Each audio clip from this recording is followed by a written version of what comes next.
Hello guys, आज म तपाईहरुलाई लाँदैछु जापानमा वर्षौनी हुने यो ओबन फेस्टिभल भन्छ हैन। यो चाहिँ पितृहरूलाई सम्झेर गरिने नाचगान रहेछ। हामी चाहिँ यहाँ वर्षौनी गइरहेको छौं हैन। अब यो घरबाट 2 पाइला मात्र अगाडि बढ्यो भने ठ्याक्कै आउँछ यो मन्दिर, अनि त्यही भएर हामी चाहिँ प्रायः गइरहेको हुन्छौं। छोरीको मन्टेश्वरीदेखि चाहिँ यो 2 मिनेट मात्र छ नि त। अनि अब छोरी पनि पुरा एक्साइटेड भइरहेकी थिइन् मेरो साथीहरू भेटिन्छ भनेर। यो चाहिँ भोलिसम्म छ क्या यो माछुरी। अब जहिले भ्याइन्छ त्यहिले आउने हो। यहाँ चाहिँ अब डान्स सुरु हुँदैछ। कुन डान्स हेर्नुहुन्छ तपाईहरु? दिशा पनि डान्स गर्ने हो।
यता नाचगान चलिरहेको थियो अनि हामी चाहिँ बाहिरतिर निस्क्यौँ हैन। अब यसो पेट पूजा पनि गर्नु पर्यो भनेर अनि याकिसोबा भयो, अनि यो लिभरको फ्राईहरू हैन, अनि अनेक खानेकुरा थियो क्या। मकैहरू पोलेको, लास्ट इयर त खारागेहरू पनि थियो है। कस्तो मिठो हुन्छ भनेर आएको, यो इयर त गइ नसके। अनि यो बच्चाहरूको लागि खेल्नको लागि यस्तो पनि रहेछ। बच्चाहरू यो देखेर यसै मक्क पर्ने।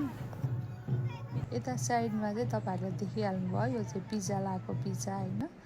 अनि यता साइडमा चाहिँ एकजना 90 वर्षको हजुरबुवा भनौँ न है। उहाँले चाहिँ मजाले क्या, उहाँ चाहिँ एकदमै प्रोफेसनल हुनुहुन्छ जस्तो छ है। यस्तो मजाले बनाइराख्नु भएको छ याकिसोबा हैन। यो चाहिँ चाउमिन भन्छ नेपालमा चाहिँ, अनि जापानमा चाहिँ याकिसोबा भन्छ। यस्तो मजाले बनाउनु हुँदैछ। बाफ रे, उहाँको एनर्जी देखेर चाहिँ म चाहिँ छक्क परेँ क्या। अनि हामीले चाहिँ 3 प्याकेट ल्यायौँ हैन। हामी चाहिँ अलिक जनसङ्ख्या हाम्रो धेरै पनि थियो नि त।